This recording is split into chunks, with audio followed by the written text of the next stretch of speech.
Assalamualaikum warahmatullahi wabarakatuh. Selamat berjumpa kembali dengan Kang Asik, channelnya sahabat YouTuber pemula. Bersama Kang Asik teman-teman, biasa pokoknya sudahlah kita asikin saja. Kita sudah lama yang bertemu, kurang lebih 2 minggu ya. Ya pertama Kang Asik ada pekerjaan dulu keluar, kemudian setelah itu sakit, jadi agak lama. Akan tetapi banyak hikmah yang kita dapatkan. Bahwa langsung saja hari ini Kang Asik akan berbicara tentang YouTube, karena memang pengalaman itu sungguh sangat membawa kita kepada hal-hal yang mengajak lebih baik selama kita mau menganalisa. Teman-teman, kalau dulu ya Kang Asik berpikir orang banyak yang ngomong bahwa kalau video panjang itu katanya akan lebih bagus. Betul sekali akan lebih bagus, akan tetapi kontennya yang memang harus mempunyai nilai. Karena kalau nilai itu ketika orang mencari channel kita, mencari konten video kita, kemudian orang puas, dan ketika orang puas kemudian bertahan menonton, berarti itu kita punya nilai. Jadi kalau menurut Kang Asik ya, ini kan hanya pendapat. Kalau memang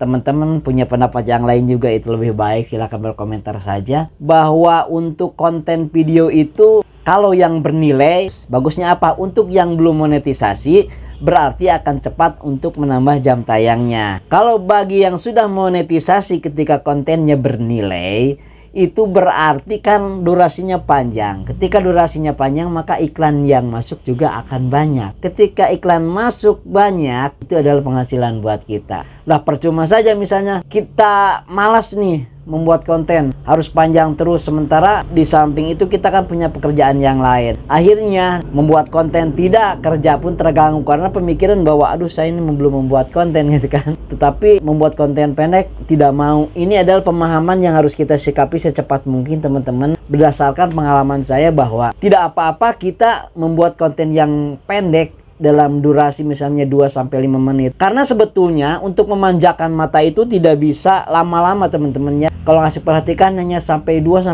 menit ya visual melihat seperti ini. Kecuali memang bernilai tadi, jadi bisa bertahan karena dengan kepentingannya. Kalau memang yang biasa-biasa saja itu untuk memanjakan mata, ya paling kuat 2 menit sampai 5 menit. Jadi buat apa juga kita membuat video reguler panjang-panjang ketika memang tidak bernilai. Akan tetapi dengan video pendek ini, misalnya kita membuat hanya 3 menit tetapi konsisten. Nah itu malah lebih bagus, apalagi sudah pendek kemudian bernilai pula. Walaupun sedikit tetapi sering yang nontonnya. Jadi lebih baik kalau kita harus memilih, lebih baik yang durasi pendek tapi menontonnya sering dan full daripada yang video reguler tetapi tidak habis menontonnya, tidak sampai tuntas. Jadi balik lagi, baik itu video yang durasi panjang ataupun pendek, sebetulnya itu tidak masalah ternyata. Yang jadi masalah itu adalah apabila kontennya tidak bernilai. Kalau kontennya tidak bernilai ya siapa yang mau nonton kan, seperti itu. Itu yang pertama. Yang kedua juga masalah tema kita. Konten video itu kan seperti dagang. Karena video itu adalah karya. Karya yang disuguhkan kan hanya 2. Untuk YouTube dan untuk pemirsa. Dibutuhkan YouTube apa sih?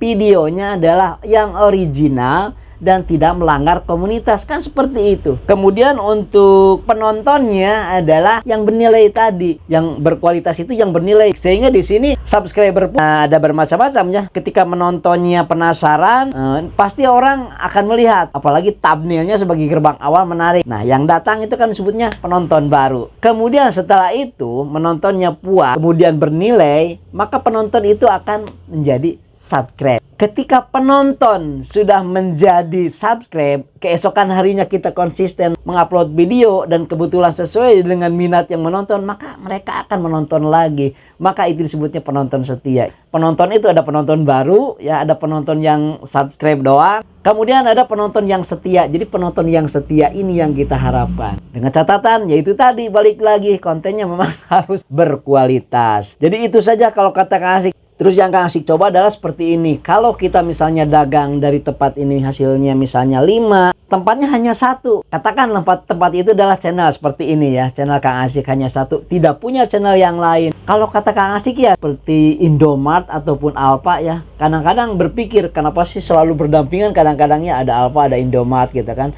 Ada Alfa, Indomart, selalu seperti itu. Dan mereka ada di setiap, ya minimal di setiap kecamatan lah ya kalau di kota. Tetapi kelihatannya saat-saat ini per desa malah ada gitu. Artinya bahwa Indomart dan Alfa itu adalah membuat outlet-outlet yang banyak. Misalnya di Indomart sebelah A, di sini adalah tidak rame. Kadang-kadang yang di sebelahnya lagi di sini di desa yang lain rame. Anggaplah bahwa Indomaret atau Alfa itu adalah channel. Walaupun kesannya malas ya kita bikin channel yang lain untuk sebagai pembanding. Jadi kalau kita ngurusin satu channel saja ya repot juga penghasilannya seperti itu ya. Ini pengalaman Kang Asik. Jadi yang jelas seperti itu teman-teman, kita belajar membuat channel lagi. Usahakan bahwa membuat channel itu ya memang yang kita suka, yang kita hobi. Jadi kita tidak merasa terpaksa. Dan satu hal lagi, bahwa kita harus tahu channel kita ini targetnya mau apa sih? Umur berapa sih? Mau ke siapa sih? Kok sampai ke sana Kang Asik? Iya, karena urusan nanti dengan cara atau gaya berbicara. Jadi seperti itu teman-teman, mudah-mudahan menginspirasi, dan mohon maaf kepada teman-teman yang Kang Asik merespon dan menjawab komentarnya agak-agak terlambat, yaitu tadi alasannya ya. Dan terima kasih tentunya yang selalu datang ke konten Kang Asik, selalu like, selalu komentar. Kang Asik sementara mohon undur diri untuk pamit. Wallahumma fiq ila aqwamit thoriq. Assalamualaikum warahmatullahi wabarakatuh. Jos.